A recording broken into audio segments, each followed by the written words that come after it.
The Red Cross has announced changes to sexual activity rules for blood and plasma donations. The rules had previously prevented many gay and bisexual men giving blood.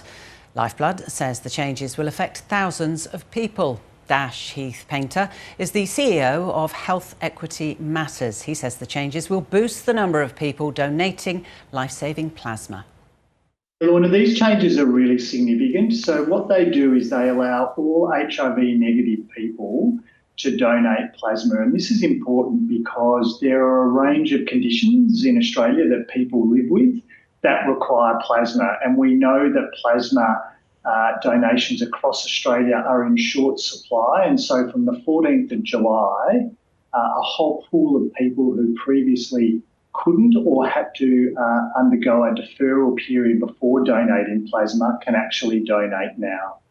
Why were these rules in place in the first place? So what we need to do in the context of blood donations is ensure that the blood supply is always safe. And so there is a deferral period for people who are at risk of certain conditions to ensure that we can manage risk.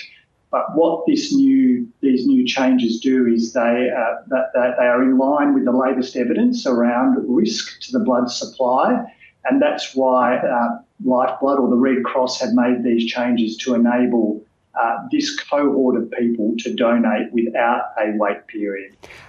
There's a second part to this as well, isn't there, that comes in next year? What changes then? Yeah, so the other change, which is really also exciting, and as you say, it won't happen until 2026, and that is the introduction of gender-neutral assessments. And so this is really important because it builds risk management around sexual activity rather than around sexual identity. And that's important because sexual identity is an irrelevant consideration for donating blood, whereas sexual activity is relevant.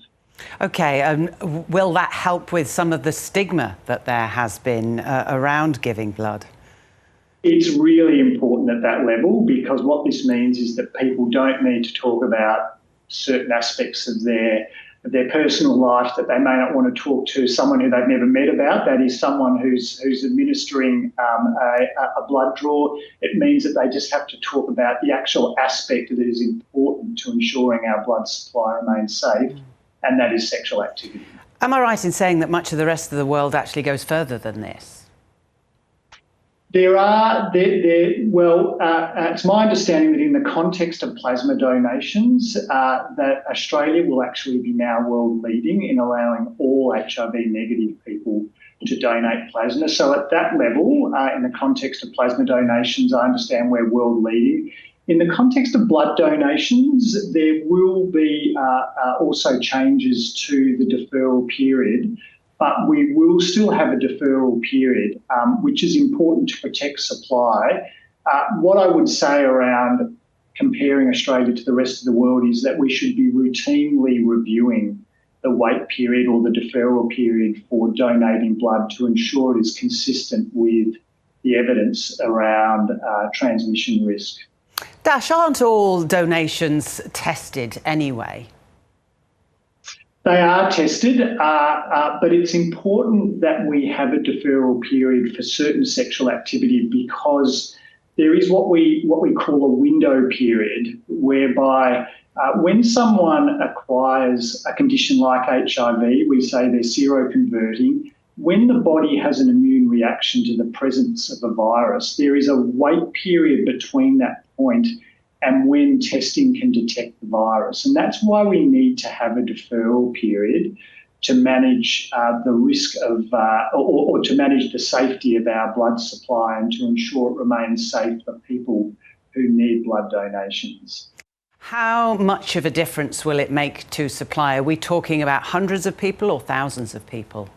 Yeah, so it's estimated by Red Cross Australia or Lifeblood that we will need an extra 95,000 blood donations this year, and or plasma donations, which come from a blood draw, and that there are up to 18 conditions that require plasma donations. So that's a significant number when you think about the people who will need that 95,000 people. So opening up the pool of people who can donate immediately is really critical, and that's a real public health success for Australia. So a public health success at a population-wide level, but also a success at an individual level, because what we know is that gay and bisexual men are very keen and very interested in donating plasma, and so you're really meeting demand with more supply here, and that's a win for public health in Australia.